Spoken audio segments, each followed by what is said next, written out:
स्वागत है। मध्य प्रदेश के सरकारी स्कूलों पर शैक्षणिक सत्र 2026-27 पर अतिथि शिक्षकों की नई भर्तियां करने संबंधी लोक शिक्षण भोपाल से आदेश को जारी किया गया है।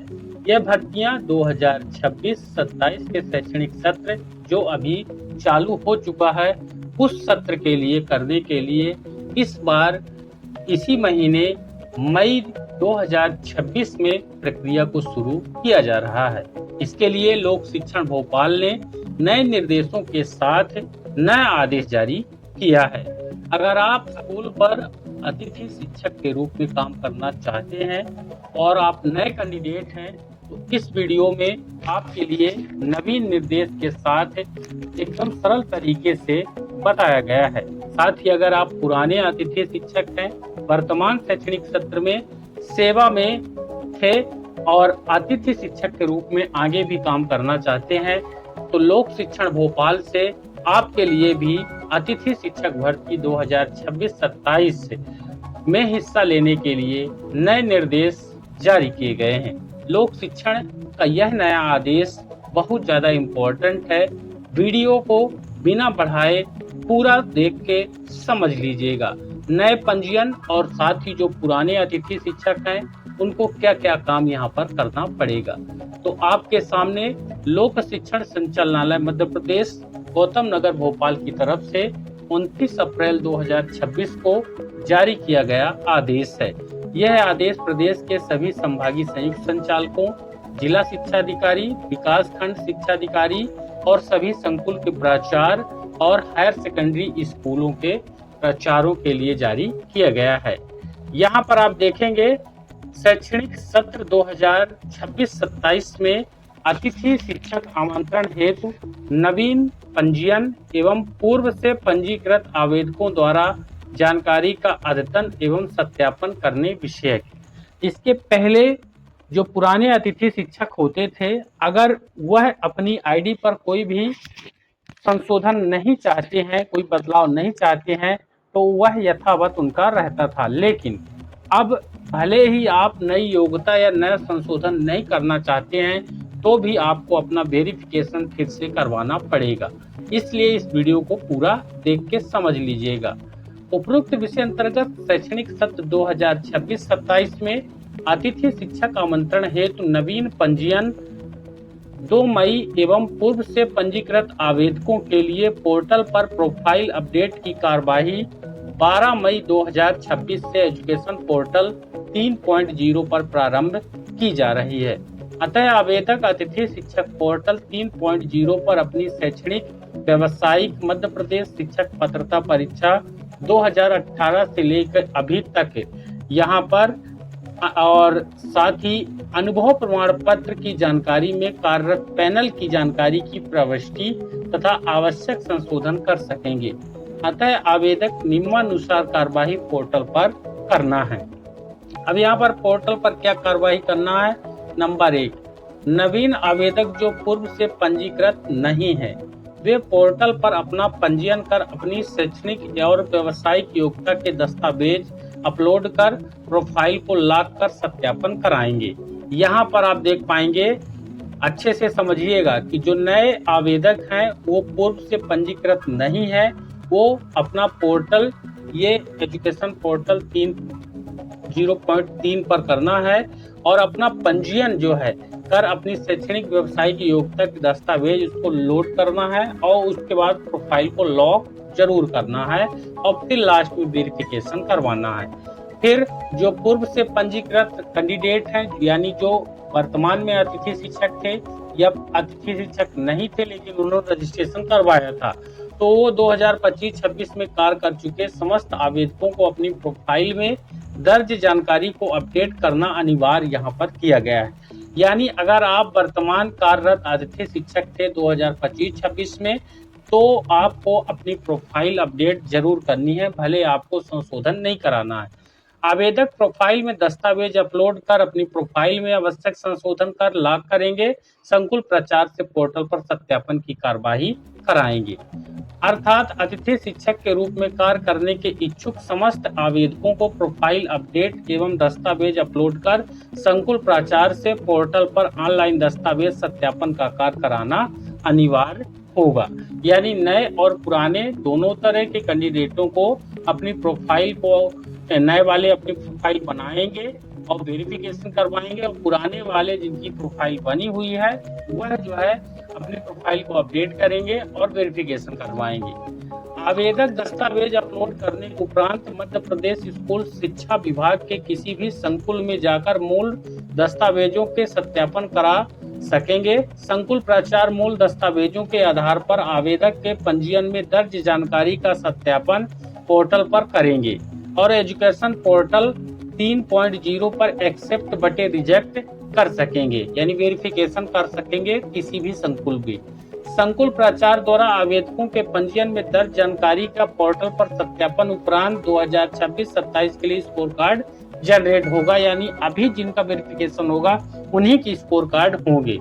पूर्व से पंजीकृत आवेदक मोबाइल परिवर्तन के लिए जिला शिक्षा अधिकारी या फिर विकास खंड शिक्षा अधिकारी के समक्ष मूल दस्तावेज यानी 10वीं और आधार कार्ड, 10वीं का अंक सूची और आधार कार्ड, अगर आपको मोबाइल नंबर चेंज करना है तो मोबाइल नंबर आप बदलवा सकते हैं डीओ ऑफिस या फिर बीओ ऑफिस से। अतिथि शिक्षक पोर्टल 2.0 जो पुराना वाला पोर्टल है, एक से अधिक अगर यूजर आईडी है आपकी और वहां पर आपका अनुभव प्रमाण पत्र होने पर नए वाले पोर्टल 3.0 की आईडी पर मर्ज करने हेतु आवेदक अपने लॉगिन से मर्ज एक्सपीरियंस सर्टिफिकेट मॉड्यूल में जानकारी दर्ज कर मर्ज अनुभव की रिक्वेस्ट दर्ज कर सकेंगे। फिर यहाँ पर तारीख देखिए, यहाँ पर दिया हुआ है तारीख है, पहला जो नए कैंडिडेट है उनके सभी तरह के काम 2/5/2026 से शुरू है, 2 मई से, और 11 मई 2026 तक होंगे। ये पूरा नया पंजीयन करना ही, केवाईसी वगैरह ये पूरा कर लेना है। आवेदकों के पंजीयन में दर्ज जानकारी का वेरिफिकेशन 4 तारीख से शुरू हो जाएगा और 11 मई तक यहाँ पर होगा नए वाले कैंडिडेटों के लिए। और जो पुराने कैंडिडेट हैं, पुराने कैंडिडेट अपनी प्रोफाइल अपडेट करना, पंजीयन में दर्ज जानकारी में संशोधन वगैरह, अनुभव जानकारी में पैनल जानकारी, ये तमाम तरह की जानकारी फीड करना, ये इनका 12 मई 2026 से शुरू होगा।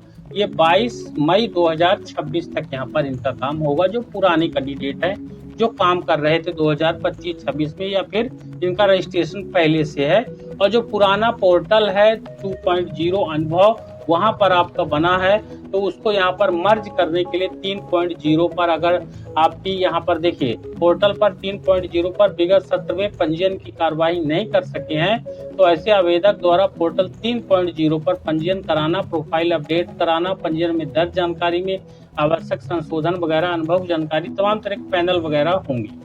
फिर आवेदक के पंजीयन में दर्ज जानकारी का वेरिफिकेशन 12/5 से 22/5 तक के पुराने वालों के लिए।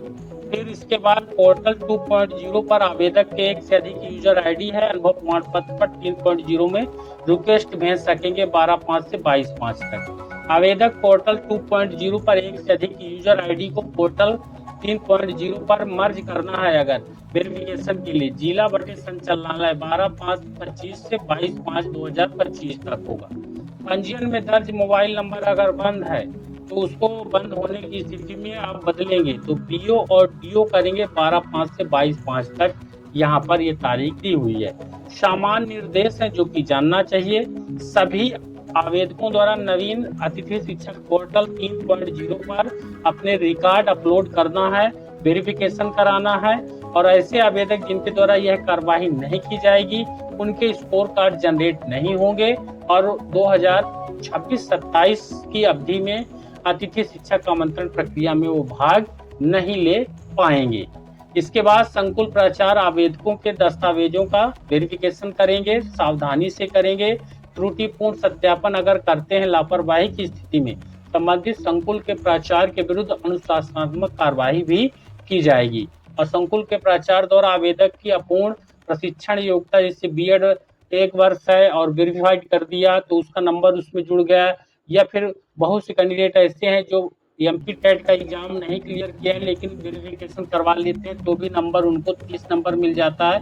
ये इनके लिए जो है कार्रवाई नहीं करना है। जिनका रिकॉर्ड वेल मेंटेन हो, पूरा पढ़ाई कंप्लीट हो, उन्हीं का करना है। फिर आप देख पाएंगे यहाँ पर कि आवेदक की शैक्षणिक और प्रशिक्षण योग्यता मान्यता प्राप्त संस्था से होना चाहिए, मूल रिकॉर्ड मिलाना है। उक्त कार्रवाई जिला और विकास खंड और संकुल स्तर से व्यापक प्रचार प्रसार भी करना है। नए पंजीयन और पूर्व से पंजीकृत सभी आवेदक 3.0 पर अपने रिकॉर्ड अपलोड करना है। प्रोफाइल में आवश्यक संशोधन अपडेट की संपूर्ण कार्रवाई समय सीमा में करना है। बाकी यहाँ पर देखिए ऑफिशियल है द्वारा अनुमोदित के द्विवेदी संचालक लोक शिक्षण मध्य प्रदेश 29/4/2026 का आदेश। अब यहाँ पर आप आगे अगर देख पाएंगे तो यहाँ पर देखिए नवीन और पूर्व से पंजीकृत आवेदकों की जानकारी को अद्यतन करने के लिए ये वेबसाइट दिया हुआ है एजुकेशन पोर्टल 3.in। इसको डालेंगे, यहाँ से आपका पंजीयन होगा। और जो पूर्व से पंजीयन है जिन आवेदकों का उनका प्रोफाइल अपडेट करना और संकुल प्राचार्य से सत्यापन कराना अनिवार्य है। सत्यापन नहीं कराने पर 2026-27 हेतु स्कोर कार्ड जनरेट नहीं होगा। नवीन पंजीयन हेतु तो आवेदक अपनी समग्र आईडी को पोर्टल पर दर्ज कर पाएंगे और समग्र आईडी में दर्ज मोबाइल नंबर पर प्राप्त ओटीपी के माध्यम से वेरीफाई कराएंगे। आवेदकों को स्वयं की समग्र आईडी से ई-केवाईसी होना अनिवार्य यहाँ पर किया गया है। आवेदक पोर्टल 2.0 पर पूर्व पंजीयन की जानकारी समग्र आईडी में दर्ज कर सावधानी पूर्वक मिलान करने के उपरांत जानकारी को वेरीफाई करेंगे। आवेदक की सामान्य पंजीयन और समग्र की जानकारी सत्यापन उपरांत नवीन आईडी में जनरेट होगी। आवेदक नवीन यूजर आईडी के माध्यम से पासवर्ड तैयार कर रजिस्टर्ड मोबाइल नंबर पर प्राप्त ओटीपी को वेरीफाई कर लेंगे। यहाँ पर आप देख सकते हैं समग्र आईडी पूरा कनेक्ट होगा। आवेदक द्वारा दस्तावेज अपलोड की कार्यवाही में नए कैंडिडेट जो है अपनी प्रोफाइल वगैरह, व्यवसायिक योग्यता, शैक्षणिक योग्यता, एमपी टेट वगैरह ये उत्तीर्ण की जानकारी पहले भर देंगे। उसके बाद उसके रिकॉर्ड अपलोड कर देंगे उसी पोर्टल पर पीडीएफ बना करके। फिर आवेदक प्रोफाइल और दर्ज समस्त शैक्षणिक व्यवसायिक योग्यता, शिक्षक पात्रता परीक्षा 2018 या उसके बाद आमंत्रित पात्रता परीक्षा उत्तीर्ण के दस्तावेज अपलोड आपको करना है पीडीएफ या जेपीजी फॉर्मेट में। समस्त आवेदक, नए आवेदक और पूर्व से पंजीकृत कैंडिडेट अपने विश्वविद्यालय बोर्ड की जानकारी जो है यहाँ पर दर्ज कर उसके रिकॉर्ड अनुसूची वगैरह जो है यहाँ पर करेंगे अपलोड। फिर सभी आवेदक ब्लॉक और संकुल की पैनल मेरिट सूची में सम्मिलित होने के लिए जिला, ब्लॉक और संकुल का चयन भी यहाँ पर उसी में कर लेंगे। ऐसे आवेदक जिनका अनुभव प्रमाण पत्र क्लेम कर लिया गया है, अनुभव क्लेम का जानकारी, पैनल की जानकारी दर्ज करना है। यहाँ पर देखिए जिनका अनुभव प्रमाण पत्र क्लेम किया है, जिन कैंडिडेटों ने जो काम कर रहे थे, वे अनुभव क्लेम की जानकारी में पैनल की जानकारी